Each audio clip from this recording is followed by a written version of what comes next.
Alright guys, today we have some very interesting information regarding the PlayStation 5's power. Apparently there was a leak that happened very recently, kind of giving us a much better idea of just how powerful this console is going to be, and all signs are pointing to it being an absolute powerhouse, an absolute monster, which sounds exciting, honestly, and we're not going to know for sure. And I keep having to reiterate this until Sony gives the official specs. And I know that some people are getting tired of all the leaks and all the rumors, while others do get excited to hear any potential new information. But this does come from somebody, apparently, who does have a track record and who is familiar with this stuff and has been correct about things in the past. So that, in my opinion, is what makes this interesting. And on top of that, we're going to go over a couple of polls that were conducted.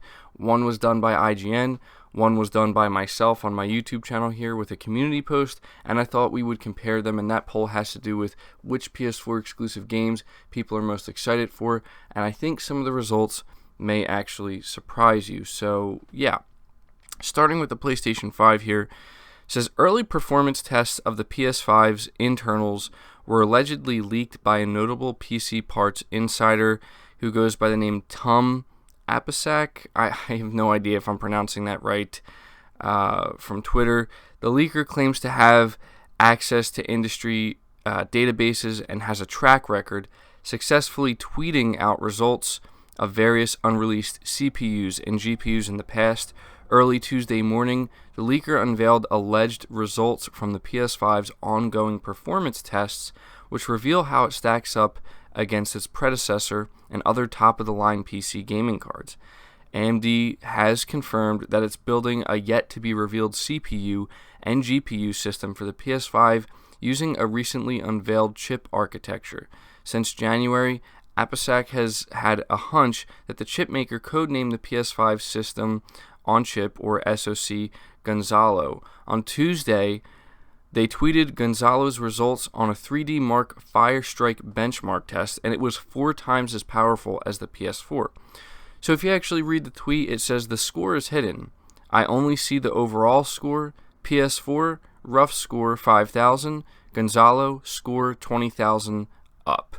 So, yeah. Moving on from that, it says, much like any grading scale benchmarks, put CPUs and GPUs through various stress tests to create standard point of reference. The results can vary based on the conditions of the test, and Gonzalo is likely still in its prototype stage, which means further improvements are possible. Still, the results are impressive and indicate Sony is closing the gap between console and PC gaming if this leak is accurate. For comparison, NVIDIA's GeForce GTX 1080 is a premium GPU that handily runs PC games at 4K 60 frames a second. It put up a Firestrike score of 22,369 when it was tested in January, very similar to Gonzalo, if I could pronounce that, Gonzalo's leaked performance. This suggests the high caliber performance that once required 4-figure gaming rigs could soon be accessible at console-like prices. The PS5 is anticipated to be priced similarly to predecessors between $400 and $500. Sony has a marred past with overpricing its new consoles. Early PS3 sales in 2007 lagged because it was too pricey compared to the Xbox 360.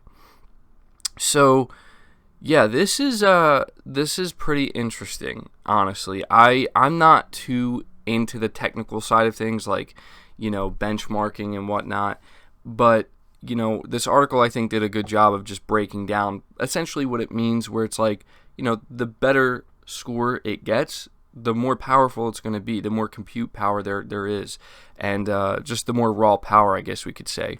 And to see not only just how far and away the PS5 is, if this is to be believed, with 20,000 and up, versus the base PS4 being about 5,000, and then also comparing that to a GeForce GTX 1080, saying it's pretty much going to be fully capable of doing 4K 60 for games. That's honestly awesome, and that's impressive, and I think it's exciting if it's true, because it really does go to show that whatever this console ends up being, Sony is striving for it to be extremely powerful. And we've been talking a lot about how there's been rumors from devs who apparently have dev kits saying that the PS5 is definitely more powerful than Project Scarlett, but then we hear, Microsoft talking about how they want their console to obviously be the most powerful console in the world once again. And then on top of that, we even have Ed Boon, who tweeted out, I believe, basically saying, like, PS5 is more powerful than Scarlett. Scarlett's more powerful than PS5. How can anybody know this without having the final specs? And he's not wrong. He's not wrong. We are getting a little bit ahead of ourselves here, where it could be a while until maybe the final specs are locked in. I don't know, honestly, and I can't sit here and pretend like I know. I'm not a developer, nor am I, somebody who works for a console manufacturer or any of these component manufacturers. I really don't know when the final specs will be locked in, like how, what the time frame is for that. But regardless of which console ends up being more powerful, I don't think that really matters much. And I'm not saying that to downplay it. I'm just simply saying that I think these consoles are going to be so similar. I've said it so many times that it's not going to matter that much to people. One thing we can say for sure, though, is that we are going to get a powerful console. And everything we've been hearing sounds like the PS5 is going to be a beast. And now we're hearing, benchmarks are coming out and it's showing that it is, in fact, going to be a beast. It sounds very exciting to me, honestly. So I just wanted to bring that information to you guys. And moving on from that, I want to talk about these polls. Now, I did not come across this poll on IGN's website because I don't visit their website, but I actually came across a Games Radar article that references it, where apparently IGN conducted a poll where they asked their readers, or as they call it, their fans, which PS4 exclusive they are most excited for.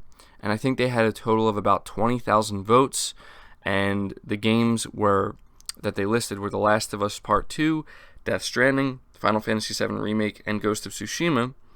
So I also decided to do my own poll on my channel here, and I got about 10,000 votes total so far. It's been about one day. I think it's been less than 24 hours that it's been out there, and it's got about 10,000 votes. And I thought it would be interesting to compare the results. So speaking to IGN's article, and this is actually true for both my poll and their poll, and that the game that came out on top was The Last of Us Part 2. So it says here, The Last of Us Part 2 for IGN garnered 43.1% of the vote. Coming in second place was Final Fantasy VII Remake, getting 28.8% of the votes.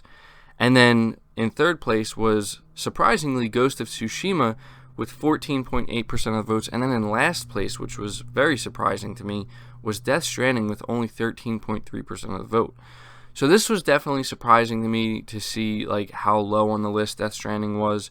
And, considering it's a game that's coming out soon, I thought there would have been more hype around it, but apparently not when it comes to IGN. And so comparing that to my results, again, 10,000 votes here. The biggest similarity, I'd say, between the two is the fact that The Last of Us Part 2 came out on top for my poll as well, with about 59% of the vote, which is pretty far and ahead from everything else. In second place, well, actually they're tied. Death Stranding and Ghost of Tsushima are both tied at 16%. And then in last place is Final Fantasy VII Remake with 9%. So it's very interesting to see like just how excited people are for The Last of Us Part 2. It seems like certainly out of all the games that are lined up to come, that's the game that people are eagerly anticipating and want the most. Can't say I'm that surprised, but it is still a little bit surprising to see just how far and away like it is, when it comes to people voting. For me, I think the list would go, for my personal excitement, The Last of Us Part 2, then Death Stranding, then Ghost of Tsushima, then Final Fantasy VII Remake. I think it's obvious why The Last of Us Part 2 is number one. The reason why Death Stranding would be number two for me is because I'm a huge Kojima fan, I'm a huge Metal Gear Solid fan, and I just can't wait to see what this new game from him is going to be like. I do think Ghost of Tsushima looks awesome as well. Can't wait for that. And Final Fantasy VII, definitely interested in it, but I've never been a huge Final Fantasy fan, as crazy as that may sound to some people, but we're going to have to see, how this all ends up panning out pretty much. My poll's been out for about 22 hours. Depending on how many more votes it gets going forward, maybe I'll do an update if there's any big shift in these results. But yeah, there you go. It seems obvious to me that it doesn't matter who's doing the poll or how many people are voting. It seems like The Last of Us Part 2 is easily the most anticipated game. I think I'm just a little bit surprised at how low Death Stranding is in terms of excitement for people, especially considering how soon it's coming out. Definitely expected it to be a little bit higher, but that is going to do it for the video, guys. Again, there's not a whole lot going on right now, so I thought I'd bring you this leak that I definitely found interesting, and it almost went under my radar, where apparently the PS5 is going to be extremely powerful, and the benchmarks are showing this, and it's going to be far and away from, it's definitely going to be a next-gen upgrade power-wise compared to what the PS4 is now, and that's certainly exciting. It sounds like it's going to be able to do 4K 60 on a lot of games, no problem, which also sounds amazing. Hopefully that's the case anyway. Sounds a little too good to be true, but I don't know, man. Seems like they're really trying to create a beast console here. And I thought it was also interesting to look at these poll results and which PS4 games people are most excited for. So at this point, I'm going to ask you guys to let me know your thoughts down in the comments below. What do you think about all this? What do you think about the leak? What do you think about these results? Be sure to leave the video a like if you did enjoy it. Subscribe to the channel if you're new. Hit the bell notification icon as well so you can be notified anytime I upload a new video. And feel free to share this video out on top of all that. But until next time, guys, take care.